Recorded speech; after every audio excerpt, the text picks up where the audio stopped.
I gotta get out of here. I think I'm gonna lose it. Uh-oh. Sounds like somebody's got a case of the Mondays. Office Space is such a cult classic. Chances are you quoted the movie, used a GIF, or saw a meme from it without actually watching the movie before. And for some reason, the emotion carried in those memes or GIFs is something so timeless and very much ingrained in corporate workplace in America. That actually reflects down to other Western nations and their corporate structure. Office Space for Mike Judge is the granddaddy of a show he did later on called Silicon Valley, but I consider that a 2.0. It's time to review the original. I'm Meffistoe. Like, share, and subscribe because this is my review of Office Space. What would you say you do here? Office Space came out in one of the greatest years in film history, 1999, and it really was not a smash hit. In fact, not a lot of people went out to watch this. After revamping its poster and hitting the secondary market of VHS and DVD rentals, the movie became a cult classic. I admit it, at the time I wasn't even aware that this film came out. I'm not even sure it had a showing in my country at all. I watched it on cable around 2001, and even though I was not a part of the corporate world at the time, I immediately got it. Apparently what happened is that he was laid off 5 years ago and no one ever told him about it. The story begins with Peter trying to get to work, maneuvering traffic, and being completely frustrated. As he gets to work, the little things begin to bug him. The static shock he gets from the front door, the receptionist working next to him with her high-pitched voice, and most of all, his 8 different bosses telling him he made a mistake with the dreaded TPS report. Peter is lost. He convinces his friends Michael and Samir to go on an early lunch to get away from the office, and also pine over a waitress while he's there. Back in the office, the group watches as an outside efficiency consultant is introduced, and they all know the layoffs are coming. I guess. I don't know. Sometimes I get the feeling like she's cheating on me. Yeah, I get that feeling too, man. At home, Peter hangs out with his neighbor Lawrence, a blue-collar worker that just enjoys life. As the week progresses, Peter keeps getting more and more annoyed by the little things, culminating in the fact that he needs to come to work on a Saturday and on the Sunday with no extra pay. So if you could be here around 9, that would be great. Okay?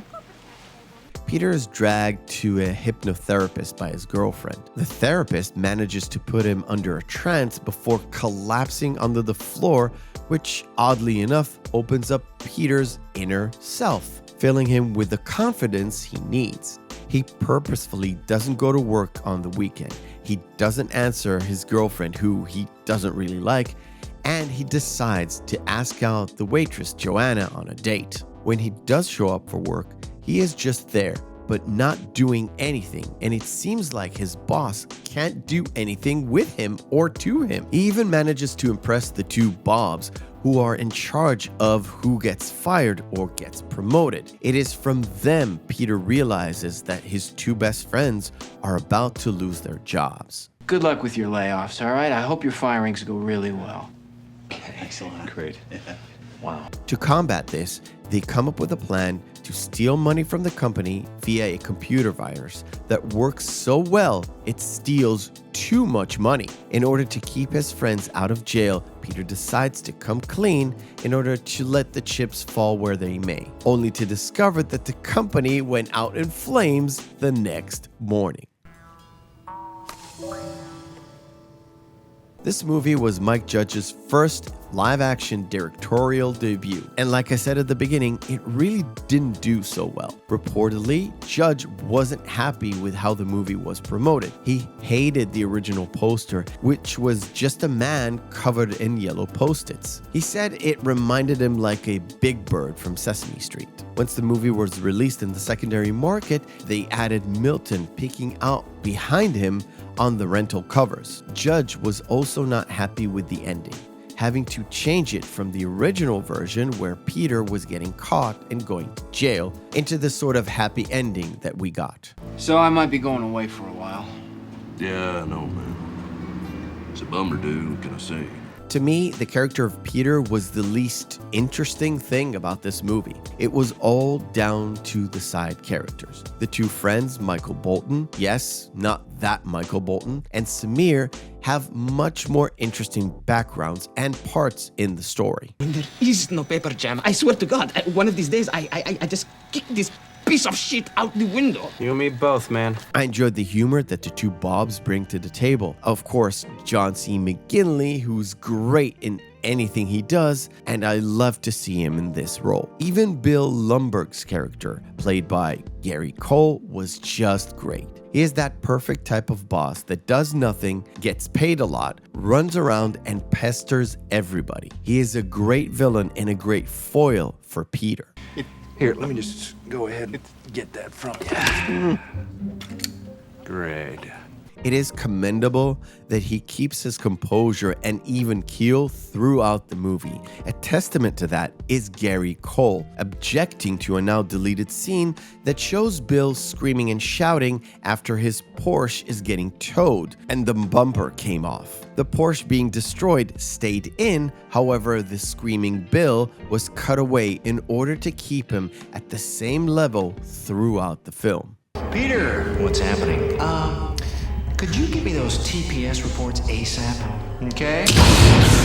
And at this point, I have to mention Milton, the poor office autist that keeps being picked on by the boss and others just because of his demeanor. Out of all the people in this office, he has the darkest story. And if you haven't watched the movie, he has the darkest yet happiest win at the end. Stephen Root does a fantastic job with the Milton role. It is a character you can empathize with and care for. Poor Stephen had to endure such thick glasses, he practically couldn't see anything during the scenes. And that's why the stapler on his desk was red, so he could actually grab it and see it through those thick glasses. It's a good thing he was sitting down for most of his scenes. Moved my desk 4 times already this year, and I used to be over by the window and I could see the squirrels, and they were married. Overall, it is an awesome dark comedy that plays to any person who worked even part-time in an office like this. If you are familiar with the show Silicon Valley and haven't seen this movie, please do. You'll understand a lot of the motifs that made the show for what it is in this movie, just with a less updated technology. As a fan of Mike Judge's work, I would recommend this movie in a heartbeat. It puts a mirror in front of corporate workers and lets you see things that are so obvious on the day-to-day basis that you might have missed or they might have missed. Here's my flair, okay? And this is me expressing myself. I thank you for watching. If you enjoyed this review, smash that like button to help me out with the algorithm. Check out other reviews that I've done in the past and check out our live Saturday show where we cover this movie in depth and other amazing films. And remember, hope is a good thing, maybe even the best of things, and no good thing ever dies. I'll see you on the next video.